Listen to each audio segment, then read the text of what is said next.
All about the mitochondria. तो उसके बाद है इसकी अपीयरेंस कैसी होती है, तो वो है round ovule whistles rod like filament, जो अभी मैं आपको बताता हूँ आगे चल के। साइज़ जो इसकी मोस्टली डिपेंड करती है आपकी सेल एक्टिविटी पर, यानी कि जो आपका सेल है आपकी बॉडी के मुताबिक कितना ताकतवर है या कितना कमज़ोर है, तो उस हिसाब से उसकी साइज़ होती है। पर जो इसकी नॉर्मली साइज़ होती है वो होती है 0.5 to 10 यूरो पर मीटर। उसके बाद लोकेशन पे आते हैं, तो वो मेम्ब्रेन बाउंडेड ऑर्गेनल है, वो कैसे हो अभी मैं आपको स्ट्रक्चर में बताता हूँ। और ये कहाँ पे होता है, साइटोप्लाज्म में, और यूकेरियोट्स जो के होते हैं उनमें ये ज़्यादातर पाया जाता है। अब आते हैं इसके स्ट्रक्चर पर। अब स्ट्रक्चर को आप ध्यान से सुनिएगा, क्योंकि असाइनमेंट का मतलब भी यही होता है कि आप ध्यान से उस चीज़ों को देखें, एक एक चीज़ को ध्यान से पढ़ें। तो सबसे पहले जो बात करते हैं, ये जो आपको नज़र आ रही है इनर मेम्ब्रेन, मैंने कलर दिया हुआ है सबको, आप कलर से ही आप क्लियर करें। मैं उनको एरो देखिए एक एक चीज़ को कलर दिया है। तो ये जो आपको मतलब बैंगन का कलर इस तरह का होता है, ठीक है। जो ये जो बैंगन कलर समझने के लिए कॉन्सेप्ट क्लियर करो, फ़नी चीज़ नहीं है। तो ये आपकी इनर मेम्ब्रेन है। अब इनर मेम्ब्रेन के बाहर होती है आउटर मेम्ब्रेन।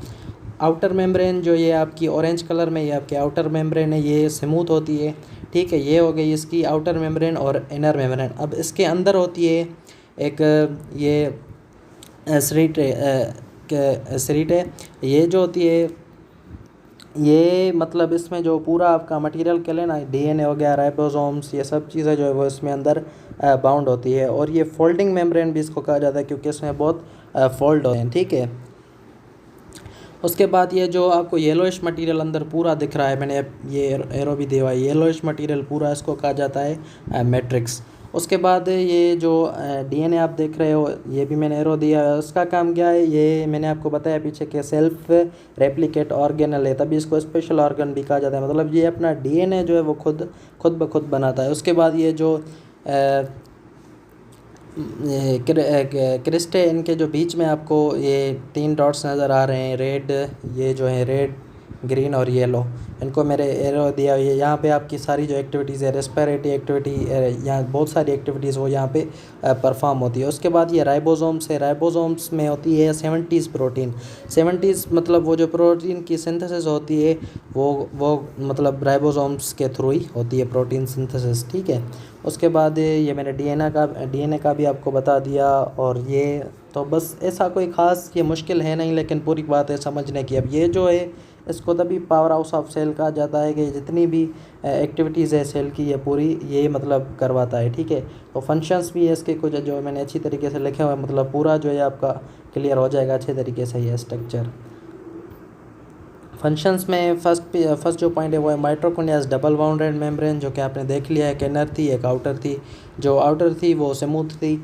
और उसके बाद जो दूसरा पॉइंट है वो है it generates chemical energy needed to cell. ये एक जनरेटर के तौर पर भी काम करता है जब भी सेल को एनर्जी की ज़रूरत होती है।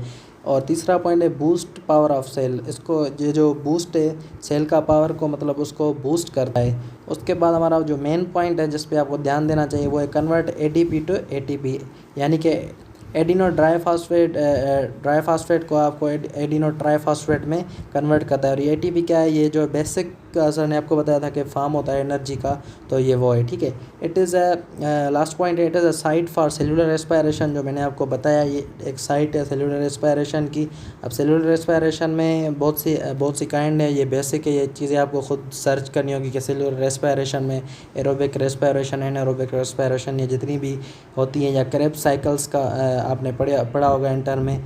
और फिर ये फैटी एसिड और मेटाबॉलिज्म का भी, मेटाबॉलिज्म के भी टाइप होते हैं, एनाबॉलिज्म, कैटाबॉलिज्म। लेकिन सिंपल जो आपकी असाइनमेंट का जो मकसद है वो था स्ट्रक्चर ऑफ